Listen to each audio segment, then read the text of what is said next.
بسم الله والصلاة والسلام على رسول الله. اليوم إن شاء الله غادي نبدا معكم هاد النصائح المنزلية اللي راها مجربة. كاع الحاجة اللي أنا مجرباها بغيت نتقاسمها معكم. مني تبغي تفيضي الحليب، غسلي الكاسرونة فين غتفيضي الإناء، زعما فين غتفيضي الحليب غسليه ومباشرة خوي فيه الحليب وتشوفي راه كاع من الحليب ما تيلصقش، تفيضيه وما تيلصقش. باش البيض ما يتشقش في السليق غديري شويه د الملحه في الاناء اللي غتسلقي فيه البيض، وكوني متيقنه انه ما تيتشقش.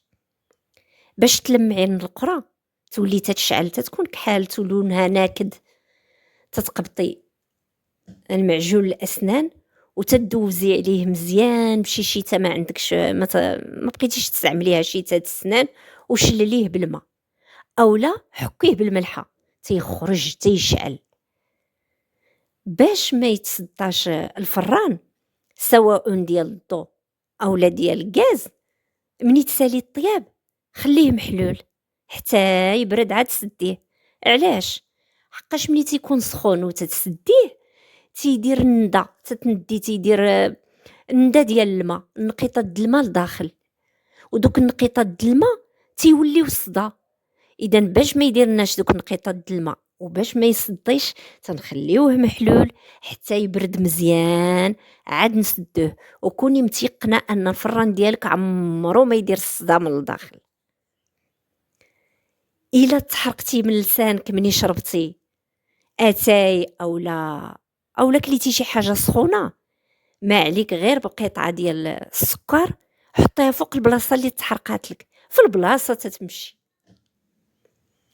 إلا كليتي الحار يعني الحرور وشوطك في لسانك، عليك غير بالسكر أولا العسل.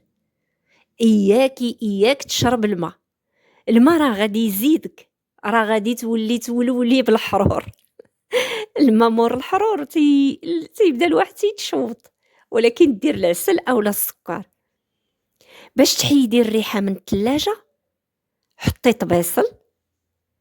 طبسيل فيه شويه ديال الملحه وحطيه في الثلاجه، راه ديك الملحه تتسف ديك ليميديتي، تتشرب الليميديتي اللي كاينه في الثلاجه، كاع ديك الريحه الزائده، لان راك عارفين الثلاجه تنحطوا فيها بزاف د الحاجات تتحيد ديك الريحه. باش تنقي الجلده ديال الثلاجه خذي معجون الاسنان وشيته ديال السنان ما تستعمليهاش، وحكي بها ديك الجلده ديال الثلاجه تتخرج تتشعل. اولا ديري جافيل عاوتاني بدا تغطسي الشيته في داك جافيل وبداي تحكيها تتخرج كذلك تتشعل. ما بقيتيش تستعملي ديك الشيته بها غادي تحكي. باش البراد تحيدي منه الكحوله، ديري الماء في البراد وديري خماره حمراء ورديه فوق البوطه يغلي ويعاود يغليه ويعاود، ومن بعد غسليه وشوفي وردي عليا الخبار تيخرج من الداخل تيشعل احسن من جافيل. اما الا درتي جافيل ولا الصابون تتبقى ديك الريحه في البراد، ومني تديري واخا تغسليه ويتعاود تديري اتاي تتلقاي فيه ديك الطيبه ديال النسمه جافيل والنسمه ديال داك الصابون اللي درتي.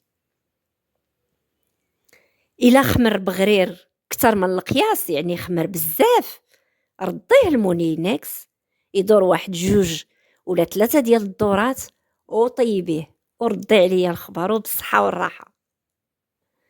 باش مولينيكس الغراف تبغي تغسليها وتخرج تتشعل، غادي ديري شويه ديال سائل الماعن ومعاه الخل والماء دافي، غديري الماء دافي ماشي بارد وتخدميها تتخرج تتشعل تتسقسق من الداخل. باش تمضي المواس ديال الغراف ديال مولينيكس تديري فيه مكعبات الثلج وتدوريها تطحنيها تيمضاو داك المكعبات ديال الثلج تيمضيو بدوك المواس ديال مولينيكس. نتمنى تكونوا استفدتوا معايا بهاد النصائح اللي مجرباها، تنتمنى نكون خفيفه ظريفه على قلوبكم. وإلا عجبكم الفيديو ديروا اللايك واشتراك وتفعيل الجرس باش يوصلكم كل جديد. والسلام عليكم ورحمة الله تعالى وبركاته.